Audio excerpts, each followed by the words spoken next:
กับลูกพี่ใหญ่แล้ว101พาลุยอินดูโรมีนะนครหลวงเขาจัดไปเลยหลายทีมลุยได้เสียงงามจากเดสทรอยบาไลอินดูโรมาแล้วหลายทีมยัดไป3-2นะเบอร์เลยโอเค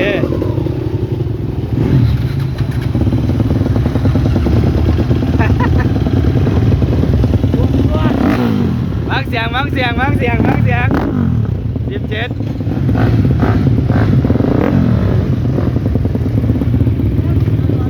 ไปดีสุดยอดลุยเต็มที่มื้อนี้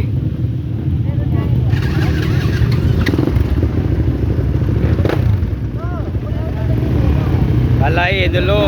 จัดเต็มมื้อนี้ลุยเต็มที่รูปรอ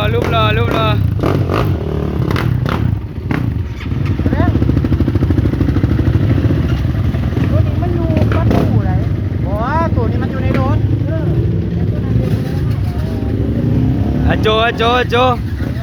ไปดีเอาสูตรวะโอ้ยนายแบบยองเต็มที่ได้นายแบบเด้อ โอ้ตัวเต็งนี่ตัวเต็งได้เข้า6นี่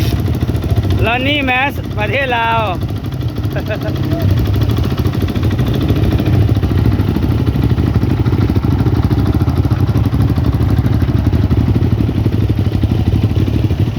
สุดยอดใหญ่เอลโลปูพนังเต็มที่เลยวันนี้ปอบ11มาน้อยเด้อ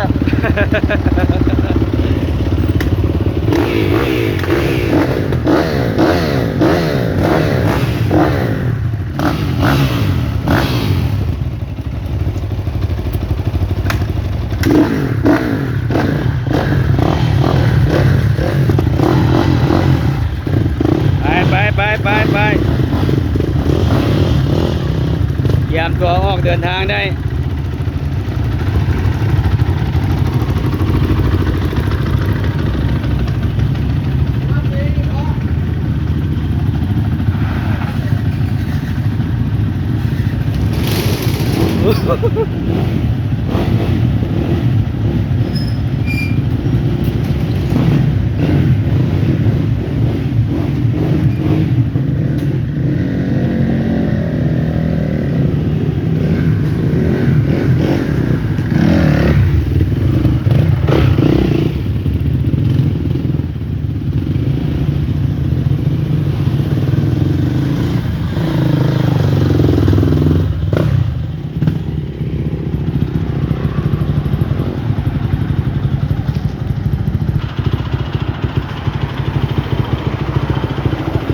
เดี๋ยวคาวาซากิเดี๋ยวไปท่องป่ามื้อนี้เป็นยังไงมีความมั่นใจสำใดมื้อนี้นะ บ่มี เจ้าตัวบอกว่าไม่มีบ่มีเดี๋ยวไปลิ้นปลานิดนึงเนาะเมื่อไปลิ้นสนามแล้วไปลิ้นปลาเด้ออินเดโลโซเชียลเดี๋ยวมาถ่ายทำมื้อนี้พามาเบิ่งนักแข่งสีมืออารมณ์ดีนักแข่งในแบบสายเท่ทีงานออกไปแล้วส่วนหนึ่งแหละ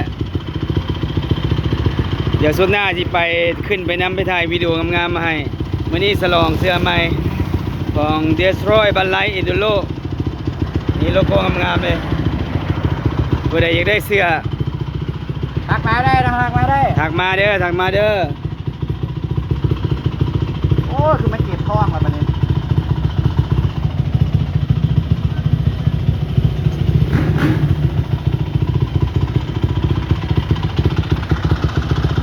WR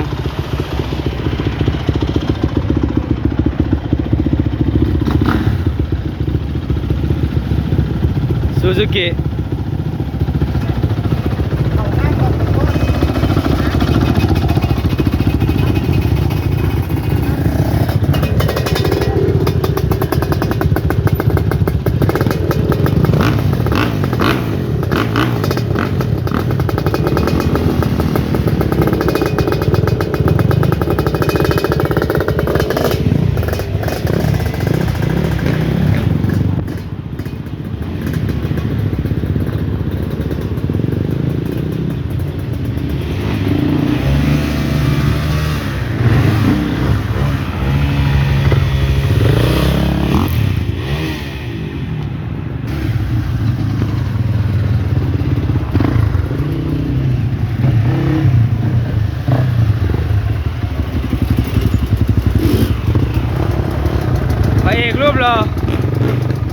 คดีโชคดี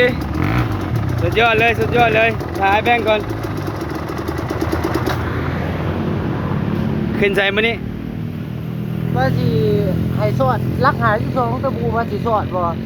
ราคา12เนาะ แต่ว่าบ่คือต้องให้สอดบ่สอดก็ต้องให้สอด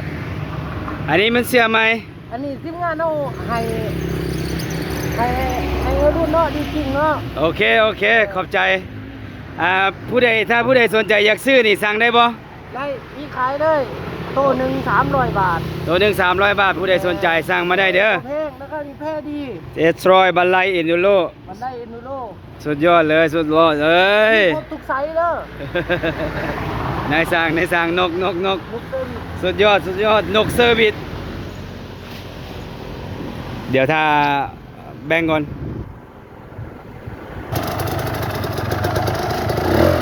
ไปแล้ว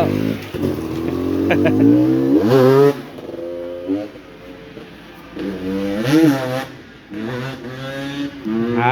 าวขนาดนี่นายแบบ ขับเอาคอนเทนต์ ขับเอาคอนเทนต์ พอดีไอ้ก็ถ่ายคอนเทนต์กันเดี๋ยวมีซ่องใหม่ติดตามเด้อ ว่าไงอีกแล้ว10เพจแล้ว มันเป็นซ่องคอดกันแล้วกัน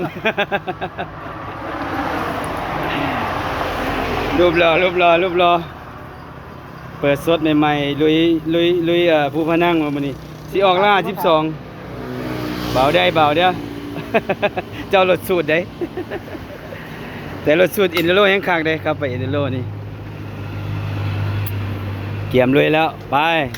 วันนี้สุดยอดติดง่ายโชคดีไปแล้ว